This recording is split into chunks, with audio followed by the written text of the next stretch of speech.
दोस्तों, नवरात्रि के इस पावन अवसर पर अगर आप माता रानी को अपने घर पर बुलाना चाहते हैं तो कमेंट बॉक्स में लिखे माता रानी आपका स्वागत है हमारे घर में। माँ वैष्णो के लिए एक लाइक तो बनता है। दोस्तों, नवरात्रि का महापर्व बहुत ही शुभ और मंगलकारी माना जाता है। नवरात्रि के पूरे 9 दिन गंगा जल की हर एक बूंद की तरह पवित्र माने जाते हैं। ये शुभ समय भक्तों के जीवन में खुशियों की सौगात लेकर आता है। ऐसे में जो व्यक्ति नवरात्रि आने से पहले अपने घर में ये चीजें लेकर आता है तो उसके घर में माँ वैष्णो का होगा आगमन, माता लक्ष्मी का होगा वास, माँ शेरावाली आपकी झोली खुशियों से भर देगी। इसीलिए नवरात्रि आने से पहले घर में ये चीज जरूर लेकर आइए। दोस्तों, जो माता रानी के भक्त है वो अगर माता रानी की इन प्रिय चीजों में से कोई भी एक चीज अपने घर में लेकर आते हैं तो माता रानी अपने भक्तों के घर दौड़ी दौड़ी चली आती है और माता रानी की कृपा से घर में किसी भी प्रकार का कोई कष्ट नहीं रहता। माता रानी आपके घर में अन्न धन के भंडार भर देती है। आपके घर से गरीबी दरिद्रता दूर हो जाएगी। तो आइए जानते हैं उन चीजों के बारे में। लेकिन उससे पहले अभी तक अगर आपने हमारे चैनल को सब्सक्राइब नहीं किया है तो सब्सक्राइब करके बेल आइकन जरूर प्रेस कर लीजिए। दोस्तों, नवरात्रि में माँ दुर्गा को 16 श्रृंगार अवश्य अर्पित करना चाहिए।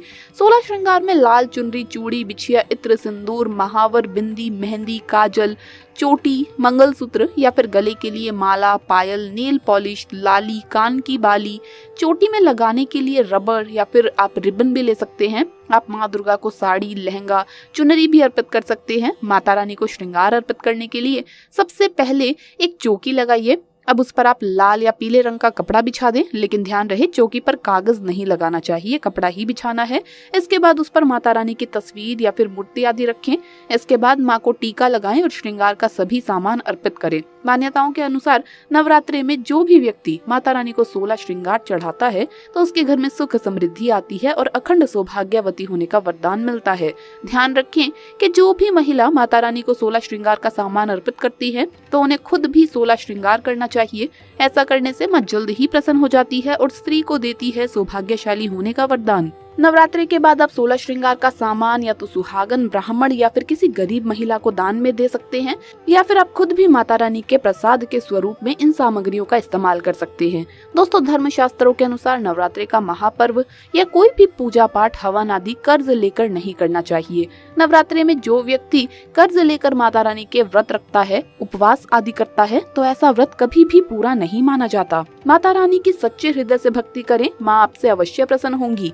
माता रानी को सच्चे हृदय से 1 रुपए के बताशे भी अर्पित करने से वो प्रसन्न हो जाती हैं। बस मन में सच्ची श्रद्धा होनी चाहिए। कर्जा लेकर माता रानी के जो व्रत रखे जाते हैं उसके ऊपर कर्ज हो जाता है। शनिदेव ने भी कई बार इस बात को दोहराया है। दोस्तों, कर्जा लेकर कोई व्रत आदि नहीं रखना चाहिए, पूजा पाठ, हवन आदि नहीं करना चाहिए। हमेशा अपने पैसों से ही कोई भी शुभ कार्य करना चाहिए, ये अच्छा माना जाता है। माता रानी मात्र एक मिश्री के टुकड़े से भी प्रसन्न हो जाती है। बस आपके दिल में माता रानी का वास होना चाहिए। सच्ची श्रद्धा के आगे आपके करोड़ों रुपए भी बेकार हैं। दोस्तों, नवरात्रि में माटी के दिए दान करने से बहुत ही शुभ माना जाता है। नवरात्रि में घर में दिए लाना अति उत्तम माना जाता है। इससे घर की प्रगति होती है। घर के दरवाजों पर शाम होते ही नवरात्रि में 2 दीपक जरूर जलाने चाहिए।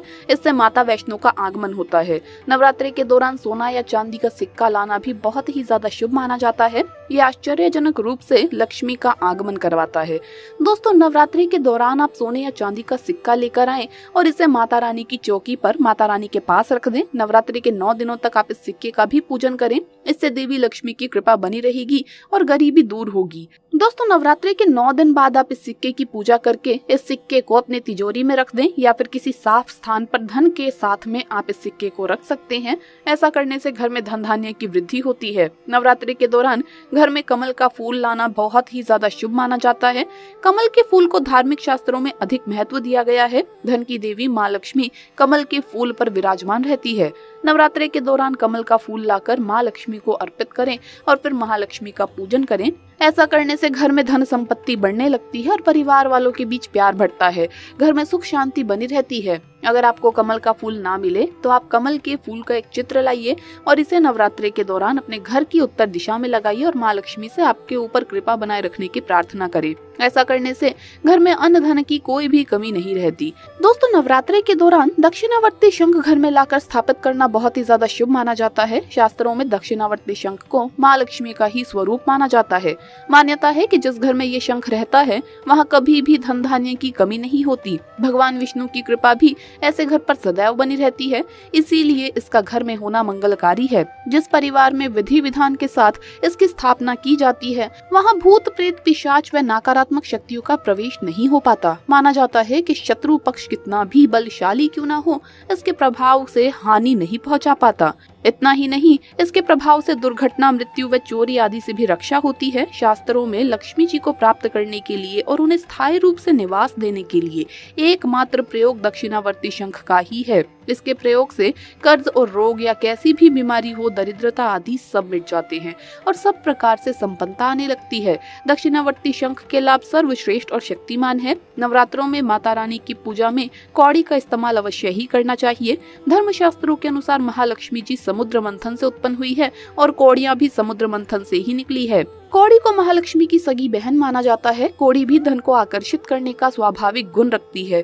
नवरात्रि में 7 की संख्या में कौड़ी लेकर आइए और इन्हें हल्दी से पीला रंग ले। उसके बाद अब इन कौड़ियों को आप माता रानी के पास चौकी पर रख दे। नवरात्रि के पूरे 9 दिनों तक आप माता रानी का पूजन करने के बाद इन कौड़ियों का भी पूजन करें। कौड़ी पर रोज हल्दी और कुमकुम से तिलक करें और अक्षत और पुष्प चढ़ाएं। फिर नवरात्रि के 9वें दिन कन्या पूजन के बाद आप इन कौड़ियों को लाल कपड़े में बांधकर अपने धन रखने के स्थान पर रख दें। ऐसा करने से धन में 2 गुना चौगुना बढ़ोतरी होगी और कौड़ी को धारण करने से बुरी नजर और बुरे संकटों से भी रक्षा होती है। कौड़ी धारण करने से ये आपकी माँ के रूप में रक्षा करती है। बुरी नजर से बचाने की इसमें अद्भुत क्षमता होती है। नवरात्रि के दौरान माँ दुर्गा को गुड़हल का फूल अवश्य ही अर्पित करना चाहिए। माता रानी को लाल फूल बहुत प्रिय है। शास्त्रों के अनुसार देवी माँ के प्रिय पुष्प गुड़हल को चढ़ाने से वो भक्तों पर अपनी असीम अनुकंपा बरसाती हैं। देवी भागवत पुराण के अनुसार माँ दुर्गा पर गुड़हल का फूल चढ़ाना उसी तरह हितकारी है जिस तरह की महाकाल पर बेलपत्र चढ़ाना। ऐसी मान्यता है कि गुड़हल के फूल के शुरुआती भाग में ब्रह्मा, मध्य भाग में विष्णु और अंतिम भाग में महेश और अंकुरन भाग में खुद शक्ति स्वरूपा माँ दुर्गा का वास होता है। दोस्तों, नवरात्रि के दौरान गुड़हल का फूल चढ़ाकर माता रानी की पूजा करने से माता रानी जल्द ही प्रसन्न हो जाती है और अपने भक्तों को सभी संकटों और कष्टों से मुक्ति दिलाती है। आपको बता दें, सभी ने माता रानी के मंदिरों में छत्र देखे होंगे। छत्र आभा मंडल, छाया, सम्मान और सत्ता के सूचक होते हैं। नवरात्रों के दौरान माता रानी को छत्र अवश्य ही अर्पित करना चाहिए। छत्र अर्पित करने का मतलब है कि आप अपने जीवन की, अपने घर परिवार की सुखता माता रानी के हाथ में सौंप रहे हैं। जो भक्त श्रद्धा पूर्वक माता रानी को नवरात्रि के दौरान छत्र अर्पित करते हैं तो माता रानी उनके घर परिवार की बागडोर अपने हाथ में ले लेती है। उनके परिवार के सभी सदस्यों को सही दिशा दिखाती है और सभी कार्य के कष्टों और संकटों से माता रानी रक्षा करती है। दोस्तों, आप अपनी इच्छा के अनुसार माता रानी को चांदी का, सोने का बड़ा या फिर छोटा कैसा भी छत्र अर्पित कर सकते हैं। नवरात्रि के दौरान ये वस्तुएं घर में लाने से माता रानी की कृपा से जीवन में खुशियां ही खुशियां आती है। नवरात्रि के दौरान अपने घर में इन वस्तुओं को लाने से माता रानी की कृपा से किस्मत के दरवाजे खुल जाते हैं, कष्ट मिटते हैं और अपार धन की प्राप्ति होती है।